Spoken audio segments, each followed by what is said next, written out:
السلام علیکم ویورز، میں ناز شاہ آپ کے ساتھ ہوں۔ آج میں آپ کے ساتھ شیئر کروں گی کہ حضرت ابراہیم اور حضرت اسماعیل علیہ السلام نے خانہ کعبہ کی تعمیر کس طرح کی، اور وہ جنت کا قیمتی پتھر جو حضرت آدم علیہ السلام اپنے ساتھ جنت سے لائے تھے وہ حضرت اسماعیل علیہ السلام کو کیسے ملا۔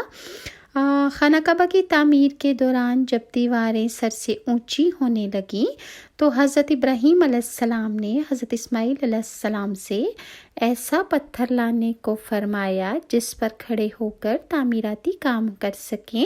چنانچہ آپ اسماعیل علیہ السلام قریب ہی موجود دنیا کے پہلے پہاڑ ابو قبیس کی طرف تشریف لے گئے۔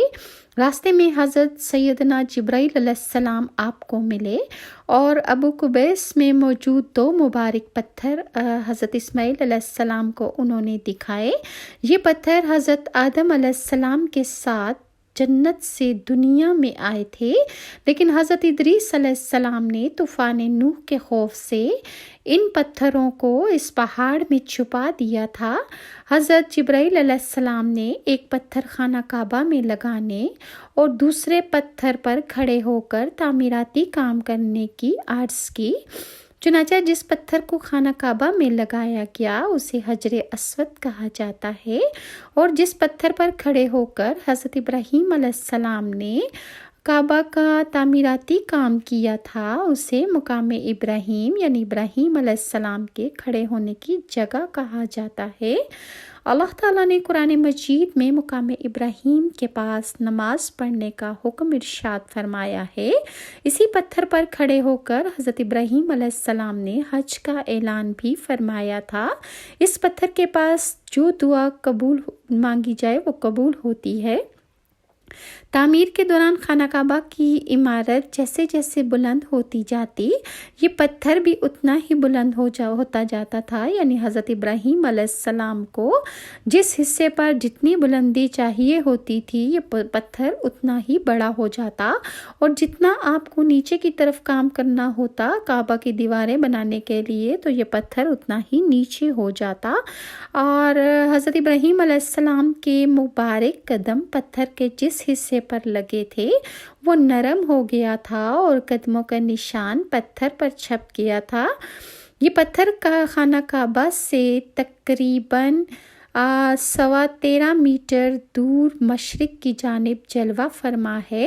پتھر میں ہر قدم کی لمبائی 22 سینٹی میٹر اور چوڑائی 11 سینٹی میٹر ہے، جبکہ ایک قدم کی گہرائی 10 سینٹی میٹر اور دوسرے قدم کی گہرائی 9 سینٹی میٹر ہے۔ اب پتھر پر انگلیوں کے نشان نہیں ہیں کیونکہ پہلے یہ پتھر کسی فریم یا باکس میں محفوظ نہیں تھا، اور لوگ برکت حاصل کرنے کے لیے اس پتھر کو چھوتے اور چومتے تھے، اس لیے انگلیوں کے نشانات باقی نہ رہے۔ 20ویں صدی عیسوی میں اس پتھر کو چاندی کے صندوق میں رکھ کر اوپر ایک گنبد جیسا 18 مربع میٹر کا کمرہ بنا دیا گیا تھا۔ چونکہ یہ کمرہ طواف میں رکاوٹ بنتا تھا اس لیے اس کی جگہ شیشے کا ایک خول تیار کیا گیا۔ پتھر کو شاندار کرسٹل میں رکھ کر آس پاس سونے کا پانی چڑھی ہوئی جالی لگا دی گئی ہے۔ باہر 10 ملی میٹر ایسا شیشہ لگا دیا گیا جو بلٹ پروف ہونے کے ساتھ ساتھ ہیٹ پروف بھی ہے۔ اور سورہ بقرہ کی آیت نمبر 127 اور 28 میں اللہ تعالیٰ کعبہ کی تعمیر کے بارے میں ارشاد فرماتا ہے کہ وہ وقت بھی یاد کرو جب ابراہیم اور اسماعیل اس گھر کی بنیادیں اٹھا رہے تھے اور دعا کر رہے تھے کہ اے ہمارے رب ہم سے یہ عمل قبول فرما کیونکہ تو خوب سننے اور جاننے والا ہے۔ اے ہمارے رب ہم دونوں کو اپنا مطیع اور فرما بردار بنا اور ہماری اولاد سے اپنی ایک فرما بردار امت پیدا کر، اور ہمیں ہماری عبادت کی حقیقت سے آگاہ فرما اور ہماری توبہ قبول فرما۔ بے شک تو بہت بڑا توبہ قبول کرنے والا اور رحم کرنے والا ہے۔ اور ایک اور جگہ سورہ بقرہ میں اللہ تعالیٰ کا ارشاد ہے وہ وقت بھی یاد کرو جب ابراہیم کو ان کے رب نے چند کلمات سے آزمایا اور انہوں نے ان کو پورا کر دیا تو ارشاد ہوا میں تمہیں لوگوں کا امام بنانے والا ہوں۔ انہوں نے کہا اور میری اولاد سے بھی ارشاد ہوا میرا عہد ظالموں کو نہیں پہنچے گا۔ اور زمین پر خانہ کعبہ وہ پہلا گھر ہے جو اللہ تعالیٰ کی عبادت کے لیے بنایا گیا۔ حضرت ابراہیم علیہ السلام مکہ میں حضرت اسماعیل علیہ السلام سے ملنے آتے تھے۔ حضرت اسماعیل علیہ السلام بڑے ہو گئے، طوفان نوح کے بعد خانہ کعبہ کی صرف بنیادیں رہ گئی تھیں۔ حضرت ابراہیم علیہ السلام نے خانہ کعبہ کو دوبارہ تعمیر کیا اور حضرت اسماعیل علیہ السلام پاس کی پہاڑی سے انہیں پتھر لا کر دیتے تھے اور اپنے والد صاحب کے ساتھ کام کرتے تھے۔ اس طرح باپ بیٹا نے مل کر خانہ کعبہ کی تعمیر کو مکمل کیا۔ اس کے بعد حضرت ابراہیم علیہ السلام واپس اپنے ملک چلے گئے اور کچھ عرصے بعد جب دوبارہ حضرت اسماعیل کو ملنے آئے تو ان کی شادی ہو چکی تھی۔ آپ نے ان کی بیوی سے ان کے بارے میں پوچھا تو حضرت اسماعیل علیہ السلام کی بیوی نے کہا کہ وہ ہمارے لیے روزی کی تلاش میں نکلا ہے۔ پھر حضرت ابراہیم نے اس سے رہن سہن اور اس کے حالات کے بارے میں پوچھا تو وہ عورت کہنے لگی کہ ہم بدحالی میں جی رہے ہیں، ہم سختی اور تنگ دستی میں گزارا کر رہے ہیں اور آپ سے شکایت کرنے لگی۔ تو حضرت ابراہیم علیہ السلام نے اس عورت سے فرمایا کہ جب تمہارا شوہر واپس آئے تو اسے میرا سلام کہنا اور اس سے کہنا کہ وہ اپنے گھر کے دروازے کی چوکھٹ بدل لے، کیونکہ جب حضرت ابراہیم علیہ السلام آئے تو اس عورت نے ان کو کوئی خاص بلایا نہیں اور نہ ہی ان کی تعظیم کی تھی۔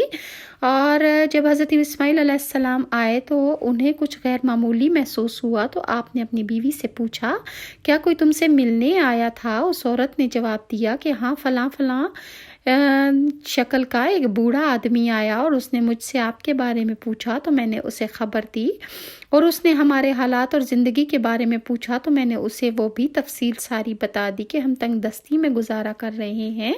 اس پر اسماعیل علیہ السلام نے کہا کہ کیا انہوں نے کوئی نصیحت کی ہے؟ اس عورت نے جواب دیا کہ ہاں، انہوں نے کہا کہ تم اپنے گھر کی چوکھٹ بدل لینا۔ اور حضرت اسماعیل علیہ السلام نے اس عورت کو اسی وقت طلاق دے دی اور اس کے بعد حضرت اسماعیل علیہ السلام نے قبیلہ جرہم کی ایک عورت سے شادی کر لی۔ پھر کچھ عرصے بعد حضرت ابراہیم علیہ السلام آپ کے گھر تشریف لائے اور آپ نے ان کی بیوی، پھر حضرت اسماعیل علیہ السلام اس وقت بھی گھر موجود نہیں تھے۔ حضرت ابراہیم علیہ السلام کی بیوی نے آپ کی بہت تعظیم کی اور بتایا کہ ہمارے حالات بہتر ہیں اور اللہ کا شکر ہے۔ اس نے ہر حال میں اللہ کا شکر ادا کیا اور کہا کہ ہم بہت خوشحال زندگی گزار رہے ہیں۔ اور اس عورت نے بار بار اللہ کا شکر ادا کیا تو حضرت ابراہیم علیہ السلام نے کہا کہ تم کیسا کھانا کھاتے ہو؟ اس نے کہا کہ گوشت۔ اس نے کہا، حضرت ابراہیم نے کہا کیا پیتے ہو؟ اس نے کہا پانی۔ اور پھر اس نے اللہ کا شکر ادا کیا تو حضرت ابراہیم علیہ السلام نے فرمایا کہ اگر جس وقت اسماعیل آئے تو اسے کہنا کہ تمہارے گھر کی چوکھٹ بہت اچھی ہے اور اسے نہیں بدلنا، مطلب یہ کہ تمہاری بیوی بہت اچھی ہے اور اس کے ساتھ اچھے سے گزارا کرو۔ یہ تھا حضرت ابراہیم علیہ السلام کے کہنے کا مقصد اور حضرت اسماعیل علیہ السلام اس نصیحت کو سنتے ساتھ سمجھ گئے تھے اور انہوں نے پھر اپنی بیوی کو بتایا کہ جو تم سے ملاقات کے لیے تشریف لائی تھی وہ میرے والد ہیں اور انہوں نے کہا ہے کہ تمہاری بیوی بہت اچھی ہے۔ مزید حضرت ابراہیم علیہ السلام کی زندگی کے بارے میں ڈیٹیلز انشاءاللہ نیکسٹ ویڈیو میں شیئر کروں گی اور اگر آپ کو میری ویڈیوز اچھی لگتی ہیں تو کائنڈلی لائک اور سبسکرائب۔ ناز کو اجازت دیجیے، اللہ حافظ۔